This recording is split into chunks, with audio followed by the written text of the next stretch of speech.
Je rends grâce à Dieu pour sa bonté et sa miséricorde qui me permet d'être avec vous. Je bénis le Seigneur. Comprenez une chose, que Dieu est de votre côté. Il vous aime beaucoup. Et si vous pouvez simplement comprendre de quel amour il vous aime.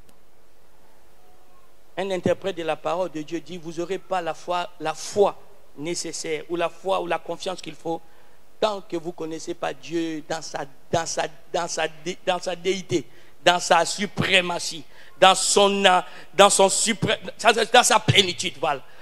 Tant que tu ne connais pas qui tu adores, tu risques d'adorer avec snobisme. En Guadeloupe, je dis, il ne faut plus être snob quand tu adores. Il faut être comme des David, avec toute sa force. Nous allons aller dans notre deuxième leçon de surclassement de cette année 2018. Dieu nous a parlé de surclassement. Nous sommes dans Deutéronome 1, verset 6 et le verset 7. Dieu nous a dit, nous devons quitter les niveaux actuels, les statuts actuels, les problèmes présents pour aller dans une autre dimension, pour progresser. Celui qui nous a sauvés, il nous a délivrés du royaume des ténèbres où il y avait le chômage, la maladie, la misère, le péché, tout ce qui nous accablait et qui nous faisait souffrir. Il ne nous a délivrés pas pour que nous mourions dans les déserts, mais il veut que nous entrions dans la terre de nos promesses. J'ai dit dans la terre de nos promesses. Mais cependant, il y a eu la majorité qui sont morts dans les déserts parce qu'ils n'avaient pas compris les principes de surclassement. Dieu a réservé une place pour toi au sommet. Dieu a réservé une place pour toi au sommet. Tu es un citoyen de first class. Si tu ne comprends pas cela, Dieu a dit tu es programmé pour être la tête et non la queue, le haut et non en bas, le premier et non le dernier. Donc à chaque fois tu ne te trouves pas dans cette position, dis-toi il y a encore un chemin à faire. Dieu t'attend quelque part. Il y a une place pour toi au sommet. Et ce programme de surclassement, c'est un programme de 3 ans. Pendant 3 ans, nous parlerons que de ça. Nous allons nous programmer, télécharger de nouvelles applications pour que nous puissions les mettre en pratique et que nous puissions être utiles pour Dieu dans cette génération. Refusez la religion, embrassez la vie que Jésus vous offre. Jésus est venu vous donner une vie et non une religion. Et tant que vous ne vivez pas cette vie, vous devez continuer à appliquer votre foi jusqu'à devenir ce que lui, il veut que vous deveniez. Quand il appelle les apôtres, ils avaient des statuts. Mais il leur dit, suivez-moi, je ferai de vous. Jésus veut faire de toi. Il a un programme pour toi. Il a un rêve pour toi. Il a une vision pour toi. Il veut faire de toi quelque chose. Quelqu'un peut dire Amen. Lorsque moi j'ai embrassé cette voie, quand j'ai rencontré ce Seigneur, je ne m'attendais pas que je pourrais faire nourrir mes enfants avec ce travail. Moi je te venir comme toi tu es là, adorer, célébrer. Jusqu'à ce que lui me réveille et dit arrête ton travail, engage-toi avec moi. Et je ne regrette pas. Je partageais avec le pasteur hier, je dis j'ai un seul souhait, j'ai un seul désir, devenir ce que Dieu veut que je sois. Arriver au niveau que Dieu veut que j'arrive. Atteindre des dimensions qu'il veut. Pour cela, je dois connaître qu'est-ce qu'il veut pour moi et je dois engager une foi active, une foi puissante pour devenir ce que Dieu veut. La terre des promesses est devant chacun de nous. Dans Deutéronome 1, verset 6, il dit, l'Éternel, notre Dieu, nous a appelés à Horeb en disant, vous avez assez demeuré dans ces niveaux. C'est-à-dire, vous avez assez demeuré sur ce sommet. Il y a un autre sommet plus grand que là où vous êtes. Vous avez assez. C'est-à-dire, on dit Dieu les appela. Le mot appelé peut être changé par élu. Le mot appelé peut être changé, transformé par choisi. Dieu les appela. Ou on peut encore dire Dieu les interpella. Parce que vous pouvez un moment vous contenter des miettes en pensant que c'est ce que Dieu veut pour vous. Vous pouvez entrer dans une zone de confort en pensant que c'est tout ce que Dieu a pour toi. La Bible dit, lorsque Jacob, dans Genèse 26, lorsque Jacob devient riche, il a eu des combats parce qu'il menait une vie envieuse, il menait une vie de qualité. Il y a eu des jalousies qui ont commencé à le combattre. Jusqu'à un moment, Dieu vient intervenir et Dieu met au large la vie de Jacob. Il les met au large, c'est-à-dire il n'y a plus de problème. Ses ennemis viennent faire la paix avec lui, dit on se soumet à toi, on ne te dérange plus. Alors au lieu que Isaac se dise waouh, je mène une vie confortable, c'est fini, j'ai plus besoin de faire des efforts. La Bible dit, il allait encore creuser, il trouvait une autre puits, et ce puits-là, c'est le puits de l'excellence. Les zones de confort n'est pas les zones de l'excellence, il y a une autre zone, Il faut entrer dans la zone de confort avant d'entrer dans la zone de l'excellence. Cette zone existe, monsieur. Dieu a ça pour toi. Il y a une place pour toi au sommet. J'ai dit, il y a une place pour toi au sommet. Vous savez, moi, quand aujourd'hui je me vois dans une situation de misérable, j'ai dit, c'est pas possible, j'ai fait la honte à ce Dieu. Dernièrement, je priais, je parlais à Dieu, et j'entends l'Esprit de Dieu me dire, Victor, si tu sais le même Dieu qu'Abraham, alors il faut être ambitieux. Il faut viser plus haut. Parce qu'Abraham était une célébrité à son époque, alors vise plus haut. Nous ne servons pas notre Dieu, c'est le Dieu d'Abraham, d'Isaac et de Jacob. Donc ça, c'est des repères pour nous. C'est-à-dire, c'est le repère. C'est-à-dire, quand tu n'atteins pas encore ce niveau, tu as encore du travail. Maintenant, ce n'est pas notre niveau. Parce que la Bible dit, le plus petit du royaume est plus grand que tous ces gens-là. Tu as compris ça? Tout le monde n'a pas compris. Le plus petit dans le royaume de Dieu est plus grand que les Abraham, les Isaac, les Jacob, tous les gens de l'ancienne alliance. Mais toi, tu n'aspires même pas à être au niveau d'Abraham. Tu n'aspires pas. Je peux entendre quelqu'un dire un bon amen. Est-ce que tu peux donner un bon amen à ton Dieu? Amen. Dieu t'attend dans les sommets. Il dit, vous avez assez tourné dans cette montagne. Verset 7. Verset 7. Waouh. Tournez-vous. Et c'est-à-dire, donnez le dos à cette situation. Il y a toujours une collaboration, il y a toujours notre part. Tournez-vous et partez. Allez à la montagne des Amoréens et dans tous les voisinages. Donc il y a encore d'autres montagnes, il y a encore d'autres sommets qui nous attendent. Mais si tu n'es pas encore arrivé au sommet, c'est déjà un scandale, c'est un problème. Tu es sur quel sommet? Dans la plaine, sur la montagne, dans la vallée, dans le midi, sur la côte de la mer, au pays des Cananéens, au Liban, jusqu'au grand fleuve, au fleuve d'Euphrate. Écoutez-moi, bien-aimés en Christ. Dieu n'est pas venu rigoler avec nos vies. Dieu n'est pas venu plaisanter avec nous. Si on t'a dit que Jésus est venu pour plaisanter avec toi, pour te faire des glis, t'amuser dans un parc d'attractions, c'est que tu n'as pas compris l'évangile. Jésus, son évangile, c'est quoi? Il te propose quoi? Jésus te propose un royaume. Il dit, il est venu nous proposer un autre royaume, un autre système, une autre vie. Il dit, je suis venu pour que mes brebis aient la vie et une vie abondante. Il dit, il y avait un avant Jésus. La vie de pression, la vie d'oppression, la vie d'humiliation, toute cette vie-là existait. Et c'est ce qui t'a mené même à mener une vie de péché. Mais il ne vient pas te proposer une église. Il vient te proposer une vie. Une vie de gratification, une vie de qualité. Quand tu regardes tes enfants, tu es content d'être parent parce que tes enfants sont élevés dans de bonnes conditions. Quand tu regardes ton conjoint, tu es fier d'être marié parce que tu as le bonheur dans ton mariage. Mais lorsque vous manquez ces choses, dites-vous, votre programme n'est pas encore arrivé et il n'est pas encore fini, vous devez continuer avec. Une fois, j'ai rencontré un grand homme de Dieu qui est mort. Je crois que c'est René. Oh là là. Il était petit détail. Il a écrit beaucoup sur la délivrance.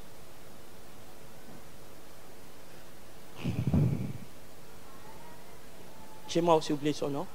René Veil, quelque chose comme ça, j'ai oublié. C'était un Suisse. Il est petit, il a écrit beaucoup sur.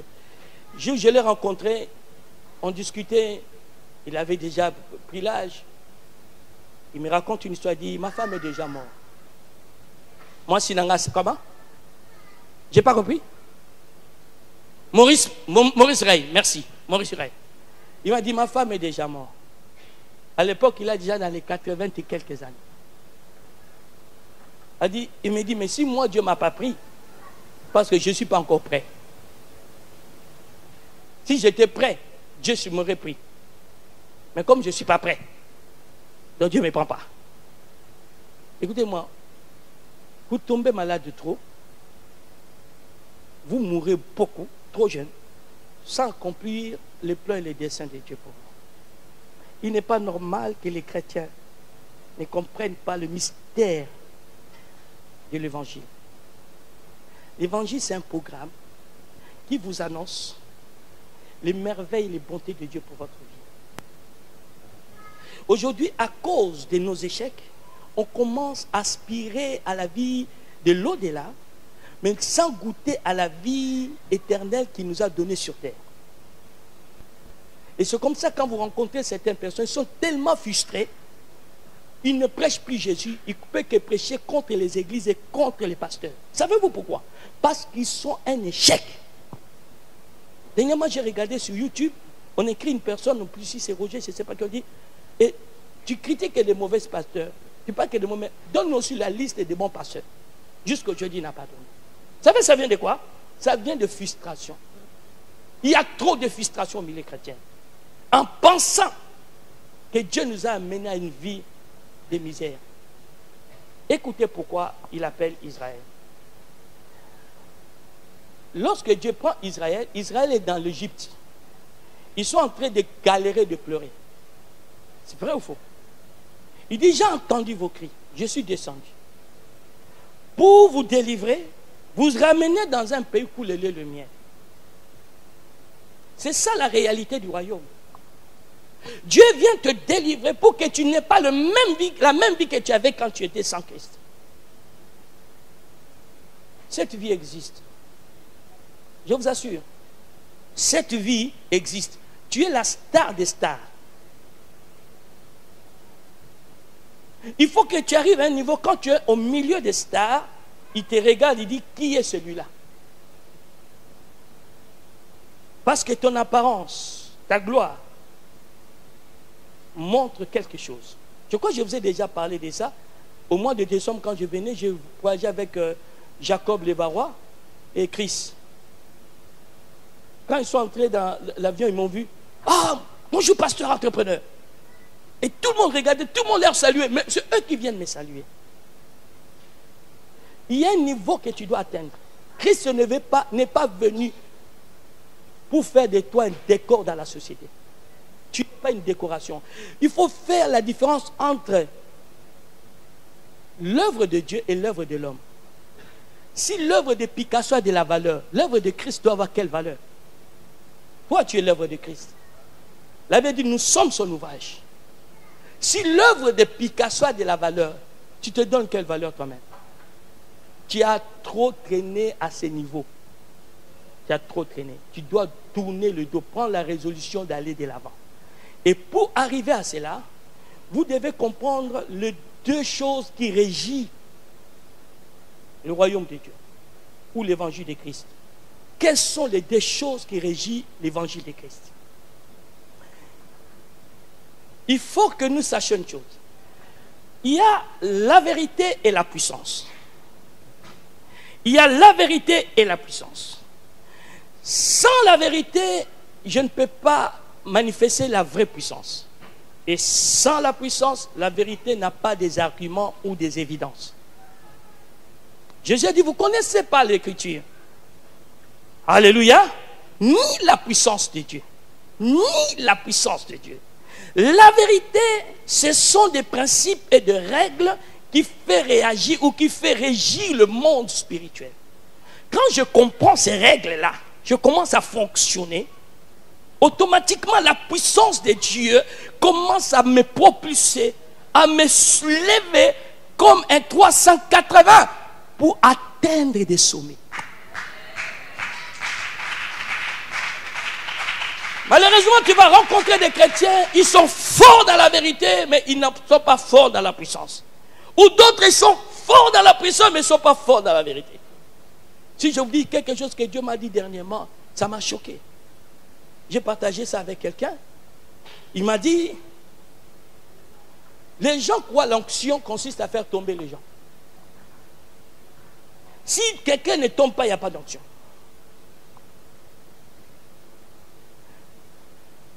Mais il me dit, lis dans la Bible, montre-moi, quand j'ai oint les hommes de Dieu, mes oints, on dit qu'ils sont devenus notre personne. À quel moment ils sont tombés? Je ne dis pas que tu ne peux pas tomber par l'onction. Mais ne diminuons pas l'onction à ces bassesses-là. Il y a eu des grands champions de la foi qui ont fait des miracles. Jusqu'à aujourd'hui, on ne voit pas. Mais les gens ne sont pas tombés. Je crois que l'onction, tu peux tomber par l'onction. Mais n'arrêtons pas ça. Aujourd'hui, Dieu était là. Non, Dieu sera là le jour qu'on va voir ta vie changer.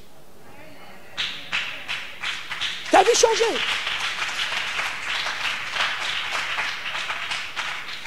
Je laisse cette personne et même un jour elle va témoigner. Un jour elle m'appelle, elle dit, Daddy, comment moi, la fille des rois, la fille de Jésus, je peux vivre dans des conditions aussi misérables? Je reçois des hommes de Dieu, des femmes de Dieu chez moi, dans des conditions misérables. Regarde ma situation. Je prophétise, je fais des choses, mais rien. Regarde ma situation. Je me suis mis à rire. J'ai dit, parce que tu n'as pas compris certains principes. Mais dis-toi, Dieu va faire.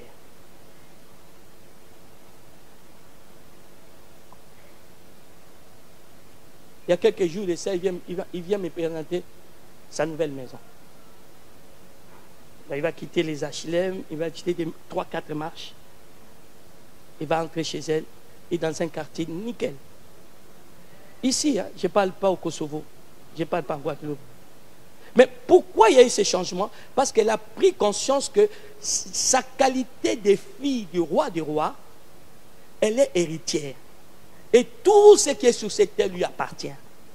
Quand elle a désiré, Dieu lui a accordé. Elle témoignera les jours qu'elle voudra. Mais moi, elle m'a déjà fait la confidence. Je suis allé voir l'endroit. J'ai prié à langue 10 fois. Quand j'ai prié à l'église, je ne sais pas combien de fois. Mais là, j'ai prié à langue 10 fois. Parce que j'ai dit, Dieu, tu as honoré ta fille. Bien-aimée, Dieu l'a honorée. Et quand nous quittons cet endroit, elle commence à parler en langue. Elle me dit, papa, daddy, je crois que c'est la première fois que je vais faire une fête pour moi. Je vais fêter enfin. J'ai dit, tu as raison, ma fille, tu t'as fêté. Je vais m'organiser même à venir seulement pour ce jour-là de fête et demain je rentre. Le lendemain, je pars. Donnez gloire à Dieu pour des gens qui ont une telle vision. Donc, si je veux entrer dans les choses de Dieu, je dois connaître la vérité, qui sont des principes, et la puissance. C'est la puissance qui te donne des potentiels de réussite. Quelqu'un peut dire amen. Et une des lois ou une des vérités qui t'amène au surclassement, nous appelons cela la loi de l'élection. Dites avec moi la loi de l'élection. Tu ne peux pas être surclassé si tu ne sais pas quel est ton appel. Dieu t'a choisi dans quel domaine? Dieu t'attend dans quel domaine? La loi de l'élection. Nous sommes dans le livre d'Ésaïe 51. Nous allons lire le verset 1 et 2.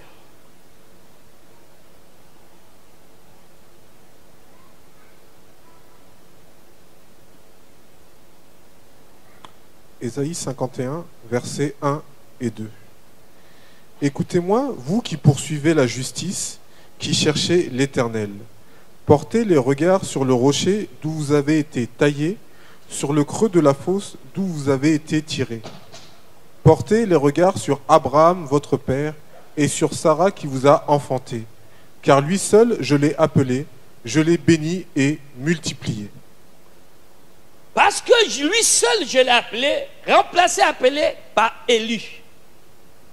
Ça veut dire la même chose. Appelé, choisi, élu. Ok?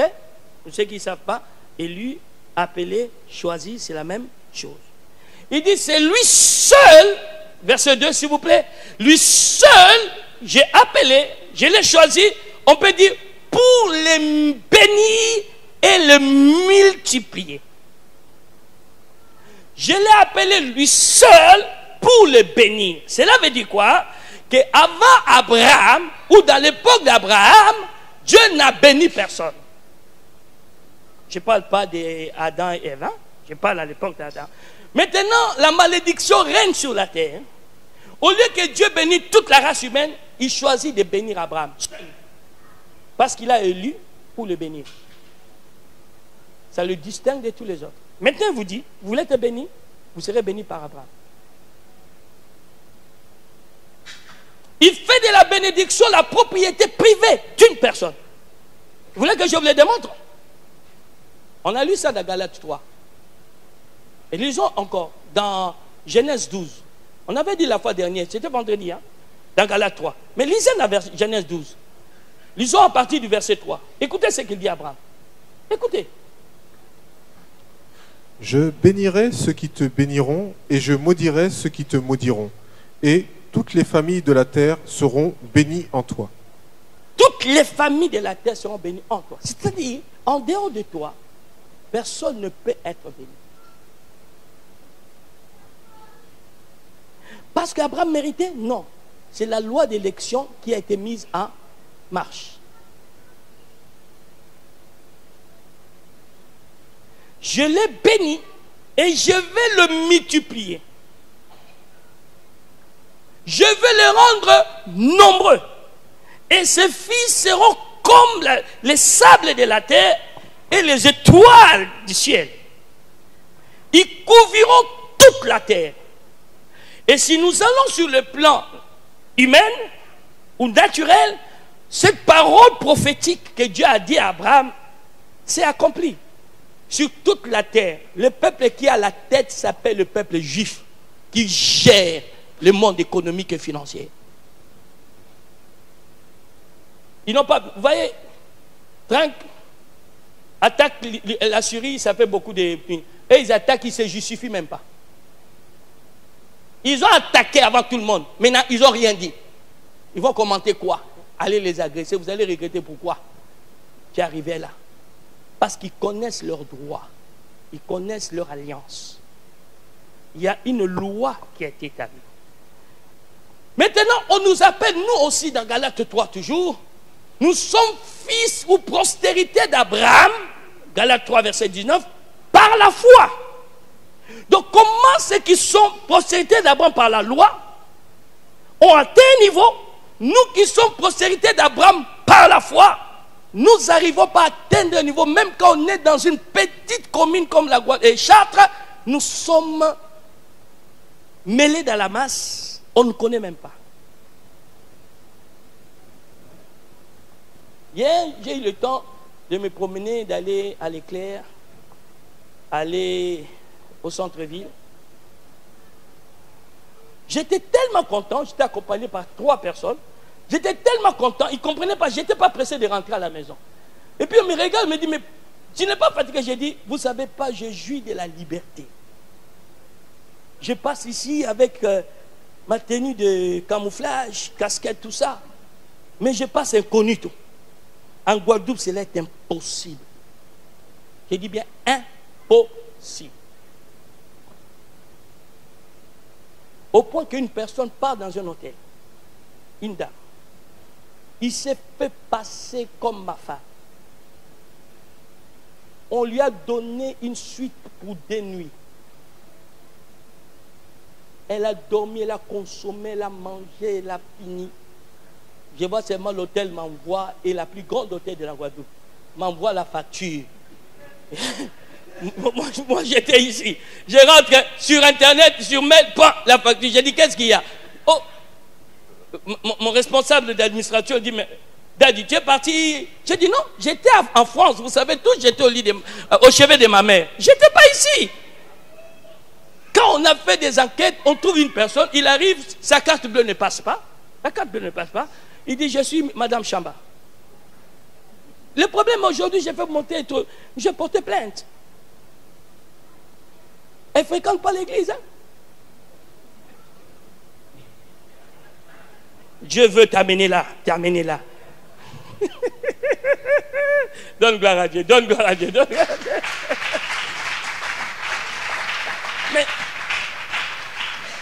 ma première réaction, c'était de m'énerver. J'ai dit, mais qu'est-ce qui se passe? Je suis allé à l'hôtel, j'ai appelé. Quand tu arrives à l'hôtel, même le directeur lui-même sort. Tout le monde dit, monsieur Chamba, calmez-vous, tout ça. Moi, j'ai dit, non, je ne suis pas fâché. Mais je veux comprendre le mystère. Qu'est-ce qui s'est passé?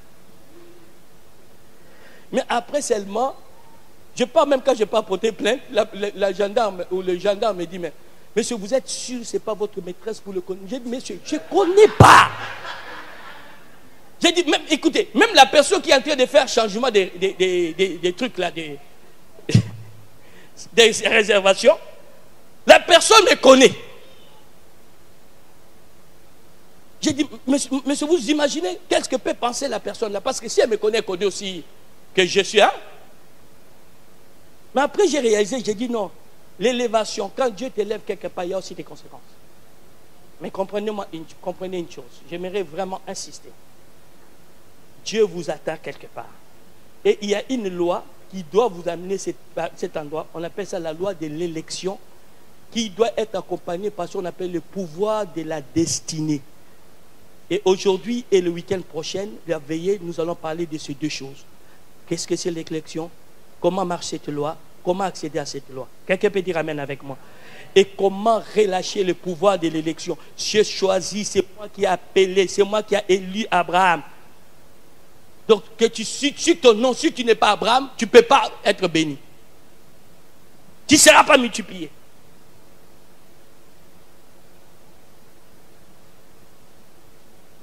Nous allons établir quelques vérités que cette loi nous montre. Nous sommes dans Romains chapitre 8, verset 23 à 34.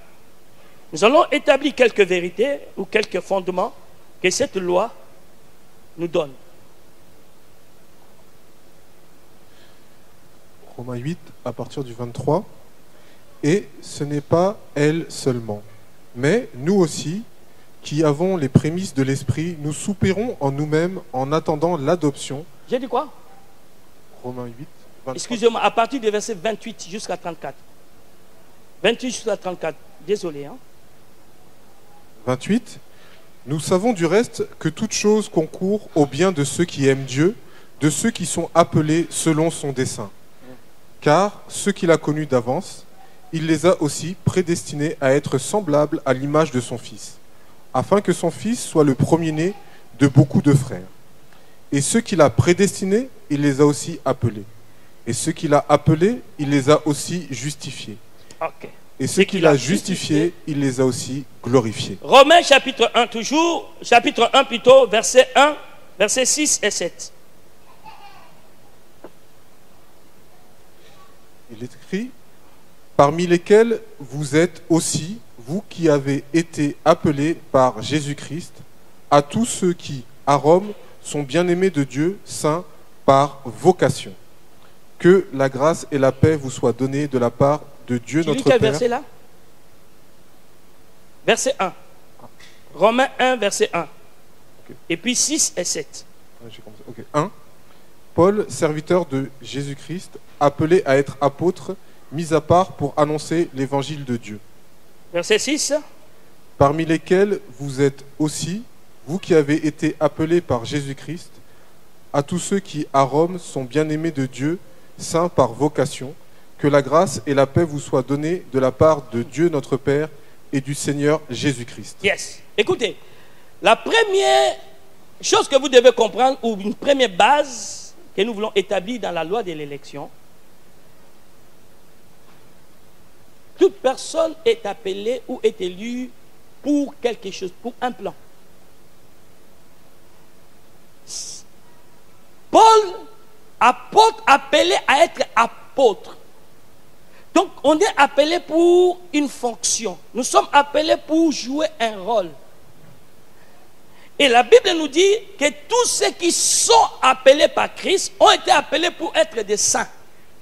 L'élection. En d'autres termes, on dit, ont été élus pour être de saints. Si moi je suis en Christ, je dois comprendre que ce n'est pas par hasard que je suis en Christ.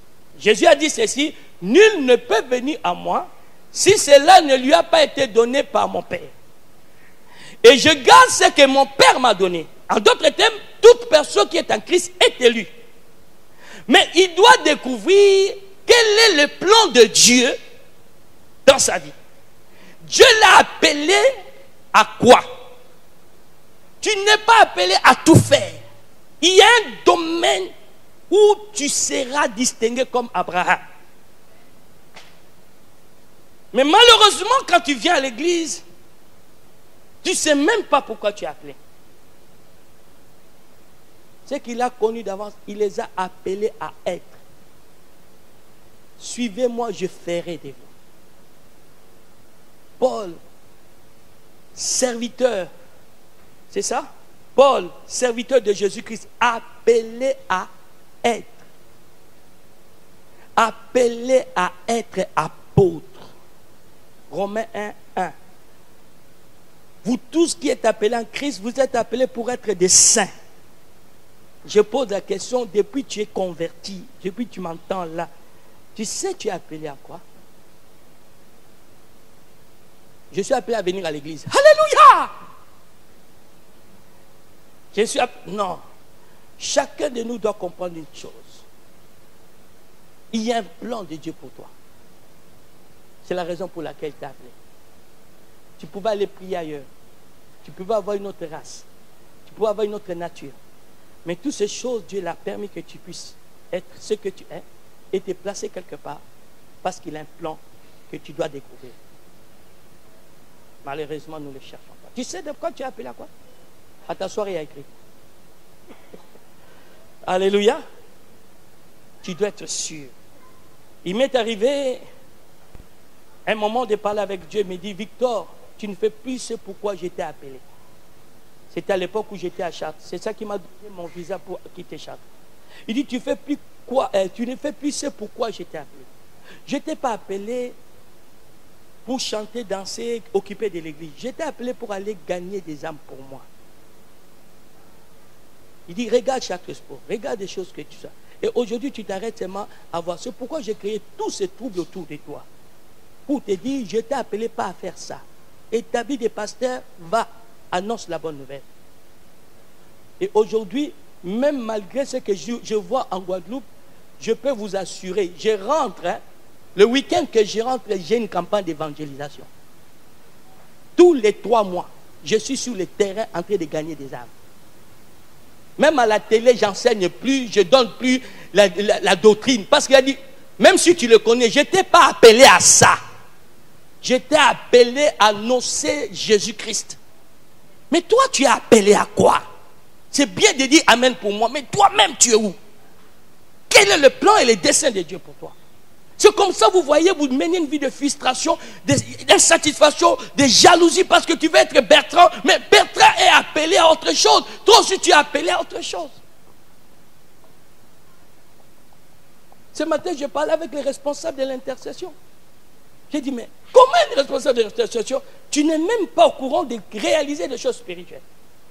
En plus, tu es intercession et dans le conseil responsable de la louange. Donc, tu dois veiller. Si tu es appelé à quelque chose,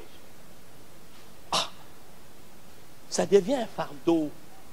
Je me réveille même, je dis à ma fille, répète-tu à quel moment? Elle ne sait même pas, elle commence à dire, je dis, mais tu fais partie de la louange. C'est qu'elle n'est pas à sa place à la louange. Elle doit s'asseoir. Elle doit savoir. Moi, je sais pourquoi je suis là.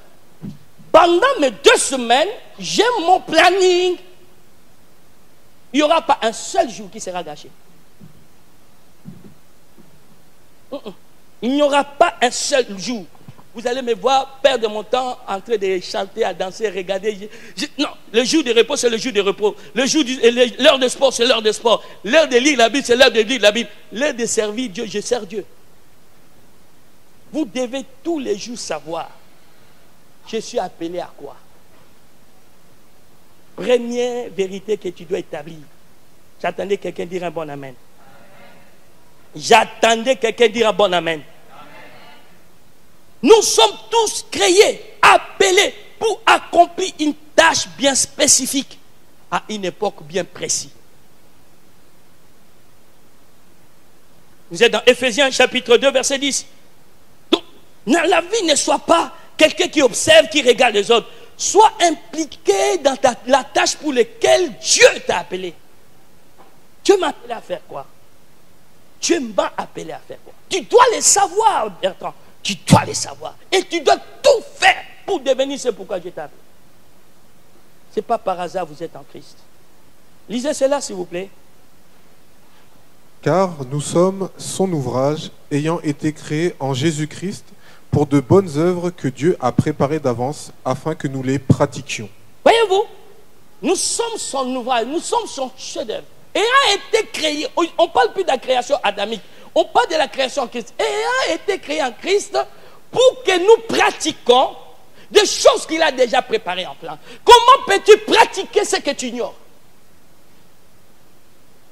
Il y a des choses que Dieu a préparées, qui doivent se produire à Chartres, qui doivent se produire à Arbre de Vie, que Dieu doit te le révéler pour le faire.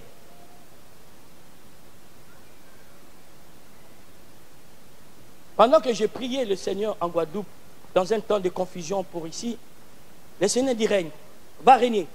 Écoutez ce qu'il me dit. Quand il a voulu me dire régner, il dit, c'est à toi que j'ai donné la clé de faire ce que le peuple va t'écouter. J'ai pris le temps, je commence à prier. Et le Seigneur me dit, établis la dispensation, les 6e dispensation à l'église, à la tête de l'église. J'étais dans ma voiture en tête pendant qu'il me parle. Vous savez les 6e dispensation? Où il n'y a ni homme ni femme. Il dit, tu ne vois pas comment les femmes font. Établis-le. Pourquoi tu hésites? Et depuis vendredi, l'église est dirigée par 3 femmes. Nora, lève-toi. Tichou et Aminata. Passez devant. J'ai dit bien diriger. Conduire. Passez devant. Ça transpire, hein? Voilà. Elles sont élevées à un titre honorifique des révérendes.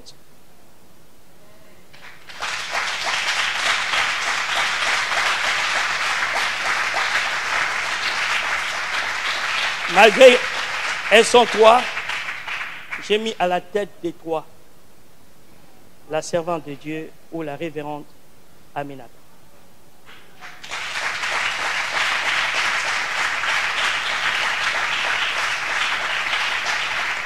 Et Dieu m'a dit ceci. Regarde tout ce que ces 3 personnes-là font à l'église, ça marche. Qui peut contredire? Tout ce qu'elles font, quand elles sont ensemble, ça marche. Dès qu'elles s'impliquent à quelque chose, dis regarde. Tu regardes les réunions des femmes pleines, efficaces. Regarde celui des hommes. Pourquoi tu mets à la tête des gens qui n'arrivent pas à s'aimer, à faire produire déjà le peu? Tu leur mets à la tête. Vous allez créer un problème. Si chacun de nous sait à quoi il est appelé, on n'aura pas de problème à l'église. Nous serons une église émergente, puissante et dynamique. Nous serons une église moderne. Je ne suis pas appelé à compter l'argent, je ne compte pas l'argent. Je ne suis pas appelé à signer des chèques, je ne signe pas des chèques. Depuis que je suis au service de Dieu, je ne signe pas le chèque. Je ne cherche même pas à savoir combien vous avez dans le compte parce que je n'ai pas reçu l'onction pour ça. Ils sont là, je parle ouvertement. Les contestataires peuvent vous dire, non, dès que j'ai ma part, c'est fini, alléluia, amen. Faites ce que vous voulez, je ne gère même plus. Mais quand il s'agit de la spiritualité, Dieu m'a appelé à ça. Vous avez compris ce que je suis en train de dire? Il y a des montants, si je vous donne, que si j'étais avare, je pouvais me tourner à ces montants, oublier c'est pourquoi. Vous savez, notre trésorerie, je dis bien trésorerie, je ne parle pas. La trésorerie seulement, en Guadeloupe, s'élève à plus de 200 000 euros. Mais malgré ça, je ne cherche même pas à savoir combien. Et c'est eux qui me disent, ce n'est pas mon problème, je ne signerai pas. Je leur ai dit, je ne touche même pas l'argent. Je touche seulement ce qui me revient de droit. Et je donne à une gérante que j'appelle mon épouse. N'oublie pas, cherche toujours, tu es appelé à quoi? Cherche toujours, tu es appelé à quoi? Donc désormais, Nous allons prier pour elle tout à l'heure. Toute l'Église doit leur être soumise. Elles sont des représentants directs de l'apôtre Chantal. Et je leur ai dit ceci, s'ils échouent, je démissionne ici. Elles peuvent regagner leur place, on va prier pour elles tout à l'heure. Mais j'ai confiance en elles. Oui, si tu savais à quoi, Vision, tu étais appelé, je ne vais même pas te chercher. Je te verrai. Regardez ce que nous disent les Écritures. Exode 13, verset 18. Regardez. Il y a une tâche pour laquelle Dieu vous a appelé. Et si cette tâche ne marche pas, c'est que vous êtes en train d'échouer dans votre vocation. Quand vous me voyez venir animer, ce n'est plus la tâche pourquoi Dieu m'a appelé. Amen. On y va. J'ai dit combien? Exode 13. Non, Exode 13, excusez-moi, c'est Jean 13, verset 18. Jean 13, verset 18.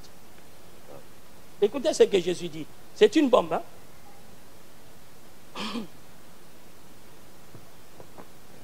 Jean 13 au verset 18. Ce n'est pas de vous que je parle. Ce n'est pas de vous tous que je parle. Je connais ceux que j'ai choisis. Mais il faut que l'écriture s'accomplisse. Celui qui mange avec moi le pain a levé son talon contre moi. Je connais celui que j'ai élu. En d'autres termes, il ne connaît pas ce qui lui n'a pas élu.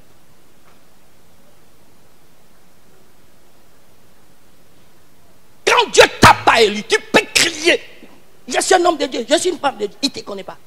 C'est pourquoi on dit que Dieu connaît ses serviteurs. 2 Timothée 2, verset 19. Dieu connaît ses serviteurs. Il est important pour vous et moi. Vas-y. Néanmoins, le solide fondement posé par Dieu subsiste avec ces paroles qui lui servent de sceau. Le Seigneur connaît ceux qui lui appartiennent et quiconque prononce... Dieu connaît ceux qui lui appartiennent. Dieu connaît. Quand on dit que Dieu connaît, ça veut dire tout simplement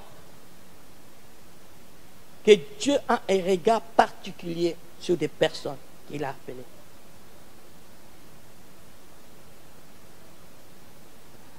Je vais vous montrer deuxième fondement sur cette vérité de la loi de l'élection.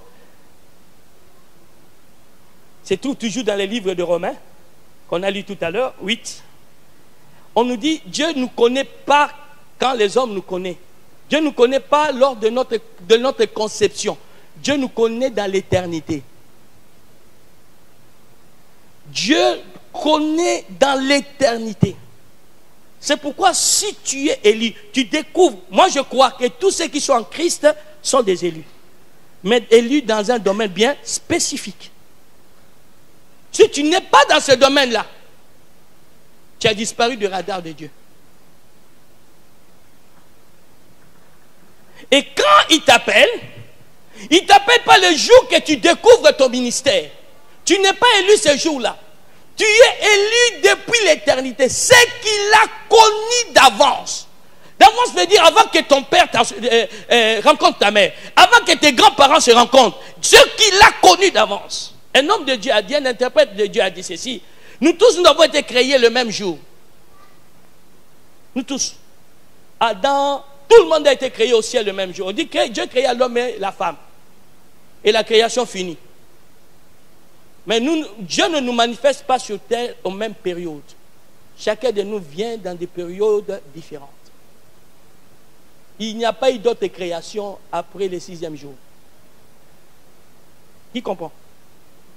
Donc quand tu viens sur terre, quand tu rencontres Jésus, c'est toi qui découvres ton élection. Mais lui t'avait déjà élu avant la fondation du monde. Il dit ceci à Jérémie. Avant que tu sois conçu, je te connaissais. Dans le sein de ta mère, je t'avais consacré prophète des nations. L'élection n'est pas quelque chose à jouer avec. C'est ce pourquoi tu es sur terre. Ce n'est pas quelque chose à prendre à la légère. C'est ce pourquoi tu n'es pas sur terre pour travailler là où tu travailles. Non, tu travailles pour avoir une situation sociale. Il faut chercher à savoir pourquoi je suis sur terre. Parce que quand tu ne le sais pas, ta vie ne vaut rien. Ta vie ne vaut rien. C'est-à-dire, tu peux tomber malade et succomber. Tu peux être dans un accident et puis tu meurs. Parce que ta vie n'a aucune valeur au ciel. Mais quand tu découvres ta vocation, Dieu est obligé de veiller sur toi. Jusqu'à ce qu'il a dit, je t'ai consacré depuis le sein de ta mère. Jusqu'à ce que tu accomplisses ce pourquoi tu es venu sur terre. Et tu cries, tout est accompli. Il peut te prendre. C'est comme ça, vous voyez, beaucoup de chrétiens avec une vie de légèreté. Parce qu'ils savent pas ce pourquoi ils sont sur terre. Ça fera partie de notre leçon sur la prédestinée. Amen. Dieu me connaît depuis le ciel. Moi, quand je le loue maintenant, je dis, Seigneur, je t'ai découvert, j'ai découvert ma vocation. Mais toi, tu le connaissais avant que j'existe. Toi, tu le connaissais. Je vais vous donner une aventure. Une mésaventure qui m'est arrivée. Lorsque j'ai commencé au début de mon ministère, dans les jeunes de Genèse,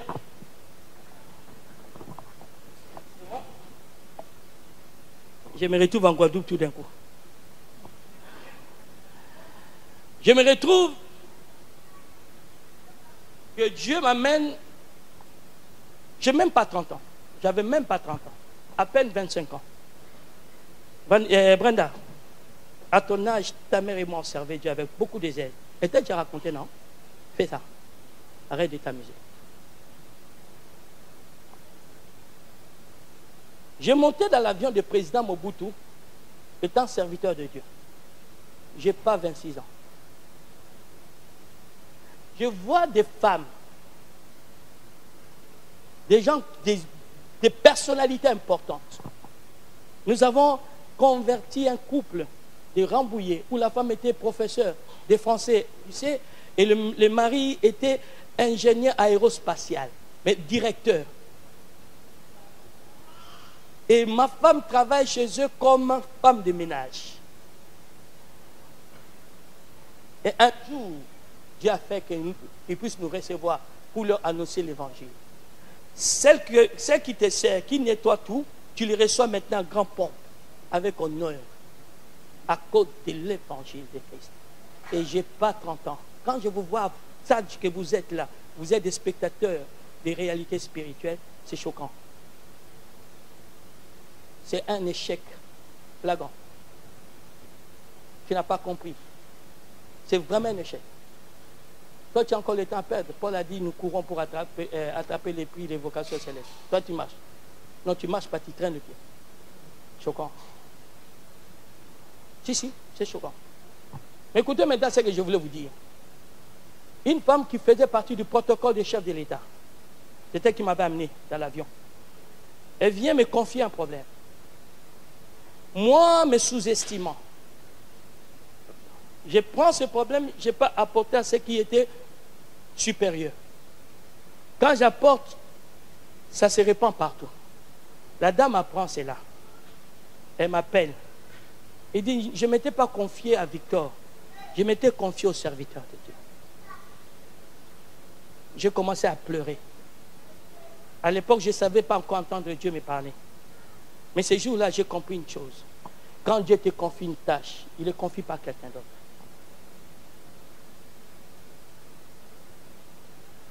C'est pourquoi il ne faut jamais faire la tâche de quelqu'un d'autre. Jamais. Tu as entendu ce que je viens de dire?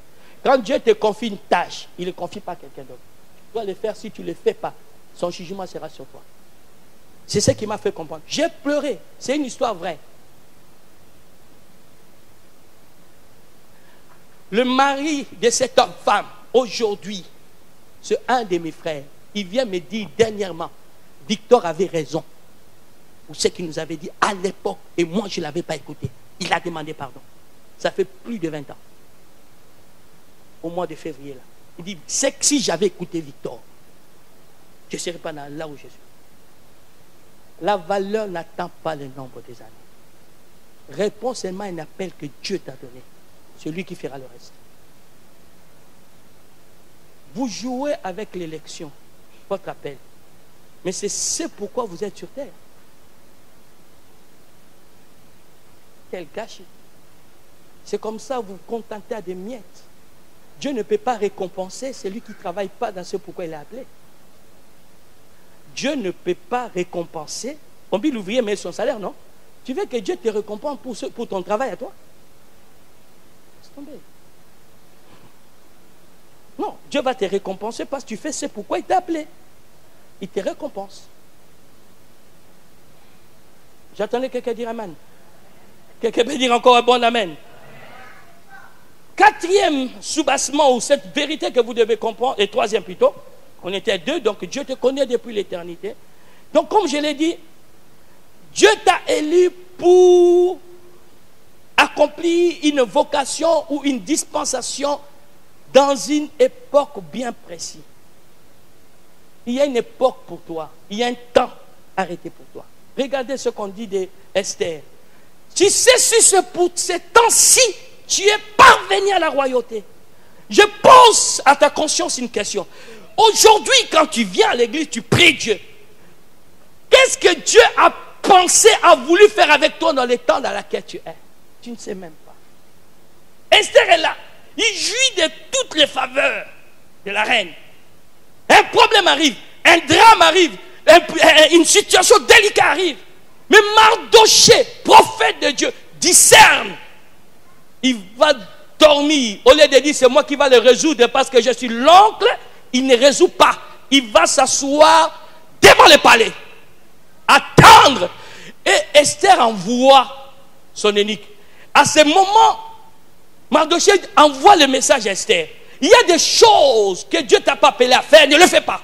S'il te plaît, respecte l'appel de l'autre. Respecte la dispensation de l'autre. Respecte le mystère de l'autre. Le ministère de l'autre. Tu dois les respecter. Que tu sois pasteur ou pas, que tu sois ancien ou pas, tu dois les respecter. Mardoché a respecté.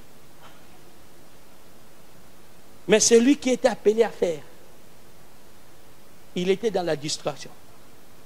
Jouit de parler, comme beaucoup parmi nous. J'ai parlé aujourd'hui à Samuel comme ça, j'ai dit. Là, Samuel commence à dire, ah, je le connaissais de loin, maintenant je le connais de près là. Parce que je trouve que ce sont des jeunesses gâchées. Il faut pas, il faut qu'il y ait une révolution. Moi, à leur âge, j'étais déjà traité comme un ouin. On me lavait la voiture. Si. On me payait mes voyages. Je voyageais avec 5 personnes. À son âge.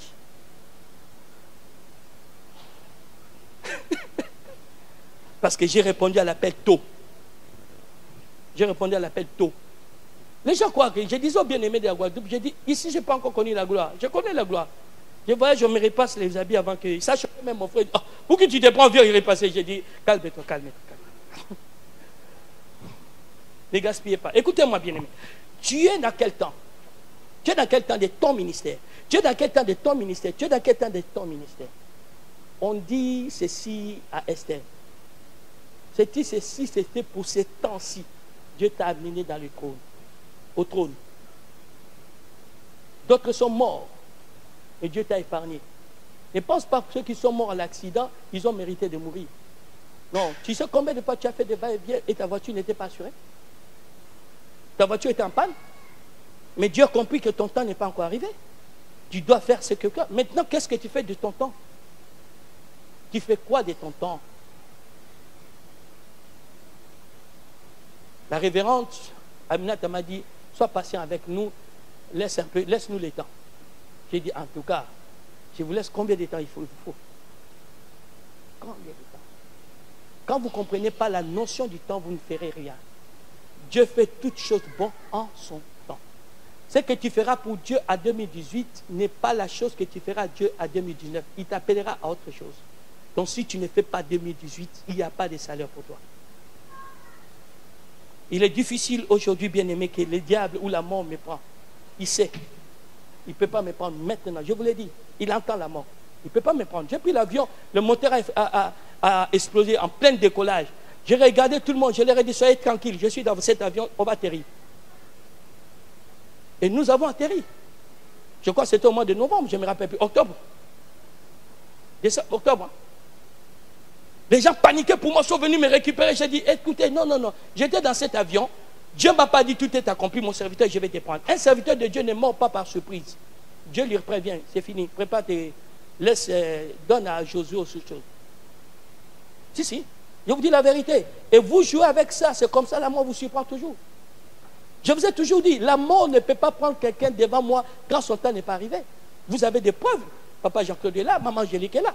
Quand je suis quelque part, la mort ne peut pas prendre quelqu'un. Parce que je sais mon mandat. Je connais mon mandat. Je sais pourquoi je suis sur terre. Je sais pourquoi je suis sur terre. Et je ne m'amuse pas avec ça. J'ai dit à Guadeloupe, ne me regardez plus comme apôtre. Regardez-moi comme un homme de foi qui a la même foi que vous.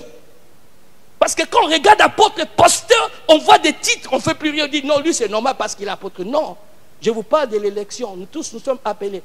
Tu es dans quel temps? Vigée, tu nous as témoigné, il s'est passé même sur YouTube. J'ai compris maintenant. Est-ce que tu es déjà dans le maintenant ou tu as oublié ce que tu avais dit ces jours? Il y a un temps pour tout. Puis-je continue ou pas? Parce que tu es dans ton élection, tu fais ce pourquoi Dieu t'a appelé. Dieu va te justifier même quand tu commettras des erreurs. Dieu te justifiera. Ce qu'il a appelé d'avance, il les a justifiés. Pourquoi? Parce qu'il sait que par rapport à ta vocation, par rapport à ton appel, toi tu es humain, tu peux commettre des erreurs. Pas tu vas commettre. Beaucoup de gens hésitent d'entrer dans leur appel parce qu'ils ont peur de décevoir Dieu, de s'y prendre mal. N'est-ce pas Samuel? N'est-ce pas Samuel? Hein? Mais alors la justification viendra comment? Même dans ton erreur, Dieu sortira quelque chose pour sa gloire. Parce que c'est à cause de lui qui fait la chose.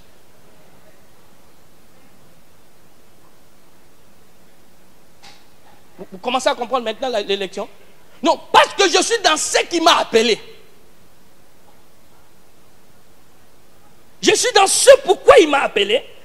Je m'y prends mal. Vous voyez, je vous ai donné l'exemple de cette dame. Où elle vient se confier à moi. Moi, je n'ai pas confié la chose à une autre personne. C'est une erreur ou pas? C'est une erreur. N'est-ce pas? Mais dans cette erreur, j'ai appris. Quelques années, quelques mois après, cette dame reviendra vers moi, je prierai pour elle.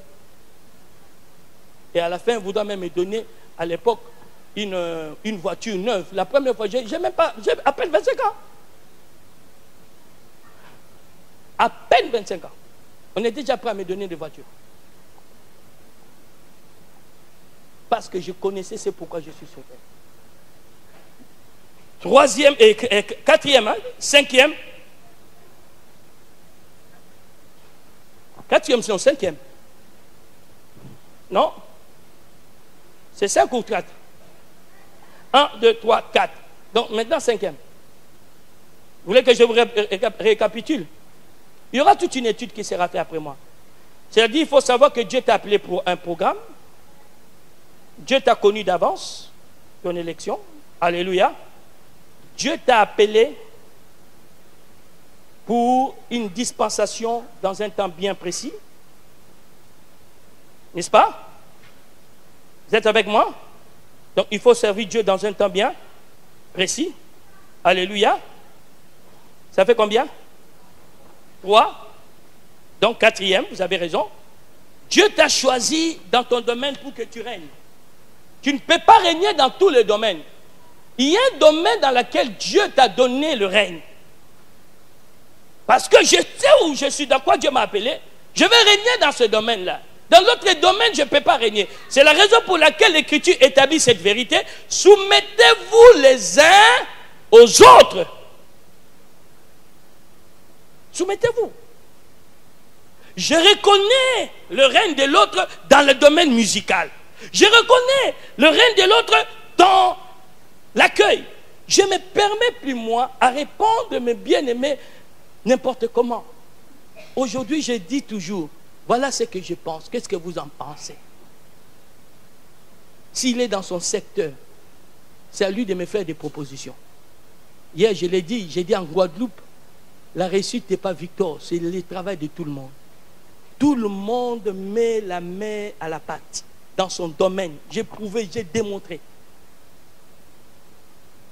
Si mon pasteur me dit tu dois recevoir cette personne parce que le cas est un peu particulier, je peux vous assurer, je me soumets. Je devais prendre mon avion lorsque mon pasteur m'appelle, me dit, ce cas-là, on a donné à cette dame 15 jours de vie. Oh, là, nous connaissons, il n'y a que toi, une femme de 27 ans, médecin. On lui dit, on lui donne 15 jours de vie. On a dit, avant de partir, papa, tu peux faire quelque chose. Je reçus la dame par recommandation de mon pasteur. J'ai reçu, j'ai laissé, j'ai pris, je lui ai consacré 2 heures. Heureusement, et quand elle entre dans mon bureau, le Saint-Esprit me parle la concernant. Et je trouve le problème qu'elle avait. Et j'ai dit à la dame, tu ne mourras plus. Les 15 ans, les 15 jours pour bien vivre et être en bonne santé. Parce que je suis dans mon élément. Si toi tu dis je vais le copier, tu vas échouer. Parce que je me suis soumis à mon pasteur, l'onction agira. L'onction agira. Chacun de nous a un secteur où il doit régner. Quand tu connais son secteur, respecte-le. Parce que Dieu l'a choisi pour ça. Dieu l'a choisi pour ça. Amen. Je disais à quelqu'un Amen. Je vais m'arrêter là aujourd'hui. J'aimerais que tu retiens ces soubassements dans l'élection. Dieu m'a élu pour un plan. J'ai quelque chose à faire que je dois découvrir. Il m'a élu avant la fondation du monde. Cette élection me justifie.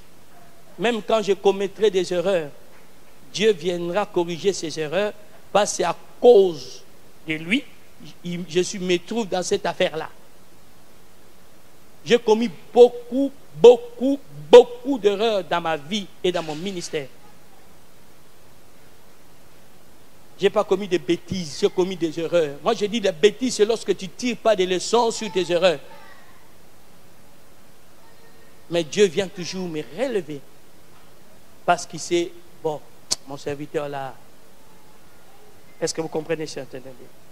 Il y a un domaine qui est réservé pour toi. Et c'est comme ça, vous allez voir.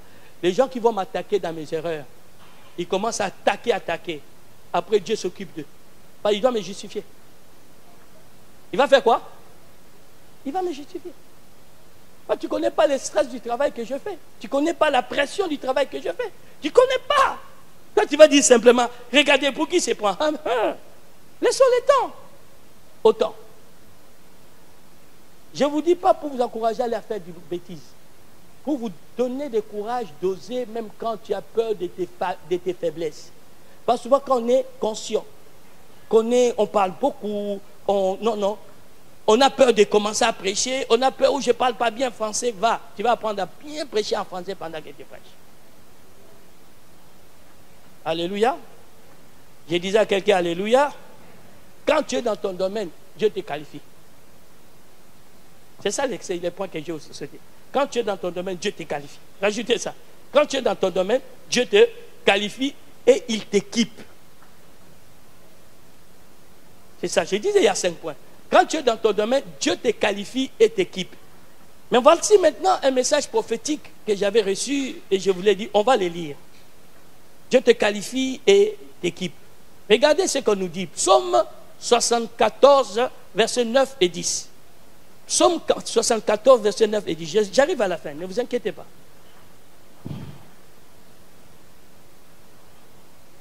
N'enviez personne. Trouvez seulement quel est le domaine de votre prédilection. On y va. Ensemble, si on peut le lire ensemble. 1, 2, 3. Nous ne voyons plus nos signes. Il n'y a plus de prophètes. Et personne parmi nous qui sache jusqu'à quand. Jusqu'à quand, ô Dieu, l'oppresseur outragera-t-il? L'ennemi méprisera-t-il sans cesse ton nom? Je ne sais pas pourquoi vous avez du mal à lire. Verset 9. Nous ne voyons plus nos signes. Pas pas les signes, nos signes. Pourquoi? Parce que être le peuple de Dieu, vous avez pour privilège de voir des signes et des prodiges de l'Éternel. Le miracle et les signes doivent être couramment au milieu des chrétiens. Il faut que vous ayez des témoignages. J'expliquais à la télé, j'ai dit, ce sont les évidences de la résurrection de Christ, des preuves tangibles. J'ai déjà donné ces témoignages. Une femme musulmane, d'origine somalienne, qui habite en Guadeloupe, mariée avec un Guadeloupéen. Ils ont 3 enfants. Cette femme, elle est intégriste. C'est-à-dire, quand elle s'habille, on voit qu'elle est ici. Quand son mari s'est converti pour venir à l'église, elle dit, toi, tu n'iras pas prier ces choses-là. Sinon, on se divorce. On aime bien les gens qui menacent les chrétiens et divorcent. Parce que nous finissons toujours par gagner. Alléluia. Alléluia. Mais le mari commence à venir prier en cachette. Il arrive un jour à l'église, je lui donne une parole comme ça. Je dis, dans moins d'un mois, ta femme viendra prier sans savoir que sa femme est une musulmane. Quelqu'un vient me souffler, il dit, apôtre, peut-être que tu as mal compris. Ta femme est une intégriste. J'ai dit, je ne me suis pas trompé, c'est Dieu qui a dit. Et vous allez le voir. J'ai dit ça, une semaine après, il m'amène son fils qui commençait à faire des cauchemars bizarres. Quand le fils arrive, parole de connaissance, l'esprit touche son fils. Il commence à manifester délivrance. Les copines de sa femme, comme par hasard, s'est trouvées à l'église ces jours-là. Ils sont partis maintenant relater les faits à leur maman. La maman dit à son mari, qu'est-ce que j'entends? Qu'est-ce qui se passe? Dimanche prochain, j'irai voir cet homme-là. Elle vient menaçant, hein? Vous avez compris? Qu'est-ce qu'il a fait? Oh, j'avais dit dans moins d'un mois, elle viendra à l'église. Maintenant, elle vient en menaçant. Elle entre à l'église. Elle entre à l'église, mais pas avec son tenue de camouflage là, non. Elle est déguisée maintenant comme une femme normale. Elle entre à l'église, je l'appelle, madame, voici l'Esprit de Dieu sur toi. Elle tombe et commence à manifester. Mais je ne sais pas qui est cette femme. Les démons commencent à parler. Nous chassons les démons. Au jour d'aujourd'hui, il y a 1 an, elle s'est baptisée au nom du Seigneur Jésus-Christ.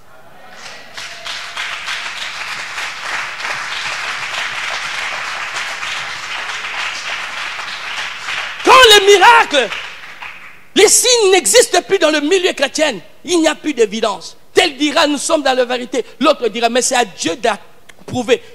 Il est avec qui? Cet aveugle a dit, lorsqu'on le décourage, il dit, désavoue, Jésus dit, je sais une chose, j'étais aveugle, maintenant mes yeux ont vu. J'étais avec vous, vous n'avez pas ouvert mes yeux. Quelqu'un peut dire amen avec moi? Mais pour qu'il y ait des miracles, il faut qu'il y ait des prophètes. En d'autres termes, il faut qu'il y ait des gens que Dieu a appelés dans des domaines bien spécifiques.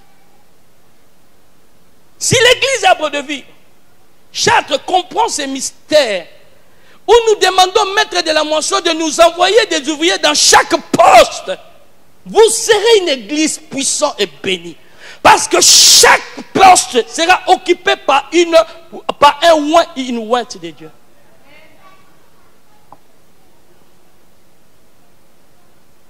Et vous enlèverez le pauvre sur le nom de Jésus. Vous allez enlever le pauvre. Aujourd'hui, le christianisme est rabaissé, est insulté. Parce qu'il n'y a pas de prophètes qui vont défier les prophètes de Baal. Dernièrement, une personne est passée à la télé en Guadeloupe, parler du mal de la Bible. J'ai demandé l'audience. Quand j'ai pris le micro, j'ai dit, j'aimerais qu'on ait un débat. Lui, il va me donner des preuves de ce qu'il dit. Moi aussi, je vais lui donner des preuves de ce que... Donc, je sors des domaines de la philosophie. J'ai dit qu'il me donne les preuves que ce qu'il dit est vrai. Et moi, je vais lui donner les preuves de ce que je dis est vrai. J'ai pris quelques jours de jeûne et de prière. J'avais déjà une idée. Vous voulez que je vous fasse la confidence? Vous voulez que je vous le dise? Oui, je suis allé voir la chaîne pour leur dire, il faut qu'il y ait une contre-vérité. J'ai dit, il faut qu'il ait une contre-vérité. On a droit à ça, vous le savez. Alors, je disais, c'est quand on va passer à la télé, je vais les rendre muets. Ça, c'était sûr et certain. Je vais entrer seulement là. Je laisse, monsieur, toi commence. Quand il finit, je dirais, si ce qu'il dit est vrai, qu'il continue à parler, qu'il continue à parler. Si ce qu'il dit n'est pas vrai, qu'il n'ait plus la voix. Croyez-vous Dieu est capable de le faire ou pas? C'est ça le rôle des... Parce que moi, je connais, il est en train de détruire l'œuvre de Dieu que Dieu m'a appelé à faire en Guadeloupe. Il est en train de détruire l'œuvre de Dieu que Dieu m'a appelé, pas arbre de vie, hein, en Guadeloupe. Il est en train de détruire l'œuvre de Dieu que Dieu m'a appelé à faire dans les Caraïbes. Il a été regardé par beaucoup de gens. Et j'ai sauvé les drapeaux, les gars ont fui. Donnez gloire à Dieu. Ok. J'aimerais qu'on puisse se lever, apprécier notre appel. Même si on ne le connaît pas, on va d'abord l'apprécier. Amen. Dis Seigneur, je ne suis pas par hasard en Christ, je ne suis pas par hasard sur terre, tu m'as appelé pour quelque chose. Et je te fais confiance parce que c'est toi qui vas me le révéler. Je te fais confiance parce que nous allons apprendre ça. Hein? Ne vous inquiétez pas. D'ici dimanche prochain, vous saurez tout. Alléluia. Nous allons apprendre clairement ces choses. Mais lève ta voix avec des mains en acclamant le Seigneur. Apprécie ton existence. Apprécie ton salut. Apprécie-le. Apprécie-le sérieusement.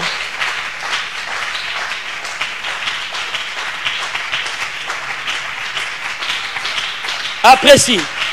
Dis à ton Dieu, je ne suis pas sur la terre pour compléter les chiffres des hommes sur la terre. Je ne suis pas sur la terre pour faire partie des chiffres, mais je suis sur la terre.